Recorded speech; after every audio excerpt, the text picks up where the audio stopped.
Did you make sure you had everybody? Yeah, I got it. In the next few minutes, I'm going to talk about a topic that's going to make me sound cold-hearted. It's going to make me sound a little calculating and just a little bit mean-spirited, but that's not my intent. I'm going to talk about the heroin epidemic that we have here in Kentucky, and especially in northern Kentucky. For a little perspective, I'm a paramedic in northern Kentucky, and our department has probably averages 10 heroin overdoses a week. Just to paint a little picture of what a heroin overdose looks like, they typically all basically look the same. When you get on scene, the person is unresponsive. For all intents and purposes, they appear to be dead. A heroin addict, when they overdose, they die of respiratory failure, so typically they are not breathing, or they are breathing 2, 3 to 4 times a minute. When we get on scene, we have to open their airway, we have to help assist them breathing, and an IV is started or an intravenous shot is given of a drug. It's called naloxone, and a better name for that is Narcan. And what Narcan does, it will block the opiate receptors in your body so that the heroin, which is a narcotic, cannot bind to the cells. In a lot of instances, the patient it's like turning a light switch. They will wake up. They are not particularly happy with you at that moment, but most of them will deny that they were even overdosed or even had done the drug, and in all reality, they were minutes from death. The state of Kentucky in 2013 legislated, there were one of 17 states that is now approving Narcan to come in auto injectors that can be given out by non-paramedic personnel.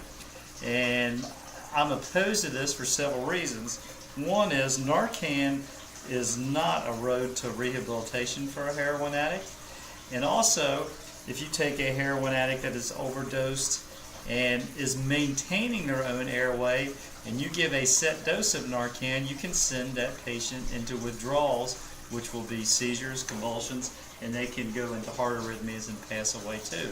So to give these without a patient assessment can be very dangerous. Instead, in 2013, the state of Kentucky passed Senate Bill 5, which said that auto injectors could be carried by EMTs, police personnel. Those are one of several states that have done this. There are a big push to get these auto injectors just to be able to give them out to the general public for life-saving measures, and I'm opposed to this for this reason. Narcan does not help a person break the habit of heroin addiction. It will save their life in an emergency situation. To put this burden on the taxpayers of the United States or the state of Kentucky is it's unfair. These people that are taking the heroin or the overdose, they have made a decision to do this. There are better ways to spend our tax dollars. One is education. The Crescent Springs Fire Department, their paramedics, when they go on duty, they actually preload syringes and put them in their pockets, just like ink pens, because they know they're going to get several heroin overdose runs in any given shift. Crescent Springs is really the hotbed for northern Kentucky of heroin overdoses. The drug is purchased in Cincinnati, they drive across the river, they pull off the interstate, and they do this. They do it in parking lots and everywhere else. My proposal is that with these rehab centers and everything, they have to be educated. The person has to be educated. Just to give this drug out is not a miracle stop. Like I said, it can be dangerous to give this drug to just blanket every heroin overdose. You can actually do harm to the patient.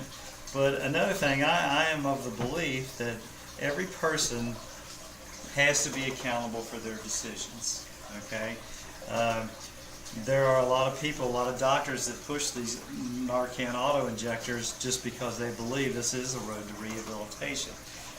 Statistics show, USA Today did a report, that one thing that goes along with heroin addiction is the crime associated. These people have to steal or commit property crimes to be able to fund their drug habit. And if you take away what is ultimately the risk of heroin from these people. If they have these auto injectors, all you're doing is the crime rate does go up. Statistics show that these people will steal another day.